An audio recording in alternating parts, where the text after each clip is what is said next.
যশোর মানেই সেই খেজুরের গুড়, যশোরের ঐতিহ্যবাহী খেজুরের গুড়।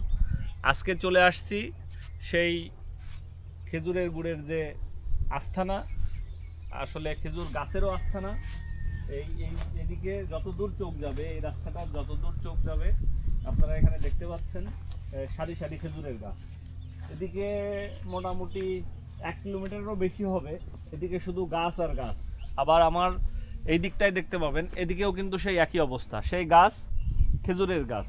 আমরা যারা ভাবি আসলে যশোরে এত খেজুরের গাছ কোথা থেকে আসে, আসলে খেজুরের গাছ যশোরে আছে বিধায় এই ঐতিহ্য এখনও আছে। তবে আস্তে আস্তে যে কথাটা শুনলাম, এই খেজুর গাছ কাটার জন্য যে গাছই থাকে, এই নতুন কোনো গাছই কিন্তু এখন আর পাওয়া যাচ্ছে না। যারা এই মানে পেশার সঙ্গে যুক্ত তারা সবাই হচ্ছে মোটামুটি কারোর 50-55 বছর বয়স বা তারও বেশি হবে।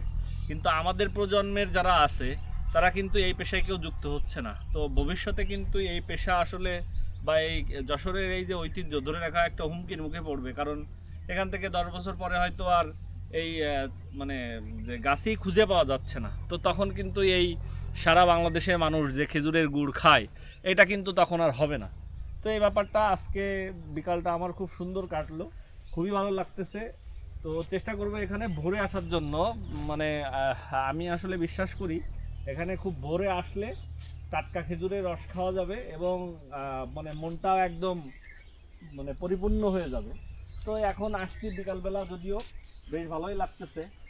তো দুপাশে খেজুরের গাছ, পাশে আবার ক্ষেত, এখানে ধান চাষ হবে, এখানেও ধান চাষ হবে।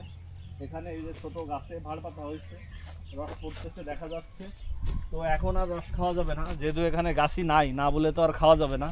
চাইলে আমরা খাইতে পারি, কিন্তু আসলে খাবো না, কারণ তার এটা পরিশ্রম। আসলে আর একটা ব্যাপার হচ্ছে, আমরা আমাদের আনন্দের জন্য, সুখের জন্য অনেকে এই কাজ করে থাকি, এটা আসলে কখনো উচিত না। একটা গাছের আসলে কি পরিমাণ কষ্ট হয় এই গাছগুলো কাটতে।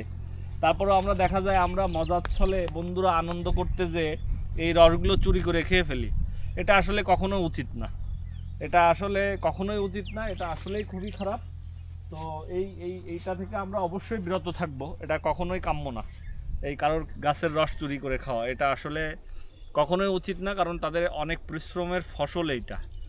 তো সবাই ভালো থাকবেন, সুস্থ থাকবেন। যদি যশোরের সেই ঐতিহ্যবাহী গুড় আপনারা খেতে চান, তাহলে যশোর থেকেই সংগ্রহ করবেন, এটাই প্রত্যাশা। আর সুস্থ সবল মানে থাকতে চাইলে অবশ্যই ভালো জিনিসটা খাবেন, এটাই আপনাদের কাছে প্রত্যাশা। কোনো মন্তব্য থাকলে অবশ্যই কমেন্টে জানাবেন। ভালো থাকবেন, ধন্যবাদ সবাই।